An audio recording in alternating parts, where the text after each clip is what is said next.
आज गणतन्त्र दिवस 2083 साल जेठ 15 गते सम्पूर्ण नेपाली दाजुभाइ तथा दिदीबहिनीहरूमा गणतन्त्र दिवसको हामी हार्दिक मङ्गलमय शुभकामना व्यक्त गर्न चाहन्छौँ। यो नयाँ बजेट आउने पूर्व सन्ध्यामा छ। आज जेठ 15 गते, हरेक वर्ष चाहिँ यो वर्ष पनि जेठ 15 गते आर्थिक वर्ष 2083-84 को बजेट आज संसदबाट प्रस्तुत हुँदैछ। अर्थमन्त्री डाक्टर स्वर्णिम वाग्लेले कुन खालको बजेट ल्याउँदैछन् त यो पटक? यो पटकको बजेटमा 5 वटा पिल्लर र 7 वटा फोकस पोइन्ट रहेको अर्थमन्त्री वाग्लेले बताएका छन्।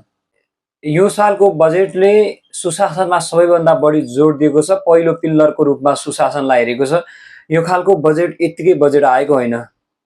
जेनजी आन्दोलनमा शहीद भएका, जेनजी आन्दोलनमा चाहिँ रगतको बलिदानी दिएका ती शहीदहरूको मर्ममा मलम लगाउन र देशलाई चाहिँ सुशासन लगायत विभिन्न किसिममा चाहिँ आर्थिक भौतिक पक्षहरूलाई चाहिँ अझ सुदृढ र मजबुत बनाउनका निमित्त यो सालको बजेट झन्डै 18 देखि 20 खर्बको बजेट छ। 2008 सालमा नेपालमा पहिलो बजेट प्रस्तुत भएको थियो भने 2008 सालदेखि 82 सालसम्म झन्डै 75 वर्षभन्दा पछाडि नेपालले अहिले नयाँ खालको एउटा फरक ढाँचामा बजेट प्रस्तुत गर्दैछ। नवीनतम बजेट ल्याउँदै गर्दाखेरि अब देशमा के कतिको आर्थिक प्रभाव पर्ला, अहिलेका अर्थमन्त्री डाक्टर स्वर्णिम वाग्लेले यो जुन बजेटलाई चाहिँ ल्याउँदैछन् जनता सामु, यो बजेटले चाहिँ अब कतिको दीर्घकालीन रूपमा चाहिँ अगाडि लैजाला देशको विकास, एउटा देशको मुहार फेर्ने एउटा सुशासनको नीतिलाई चाहिँ एउटा असल शासनको माध्यमबाट अगाडि लैजान अब कतिको भूमिका निर्वाह गर्ला त्यो गर्ने हेर्न बाँकी छ।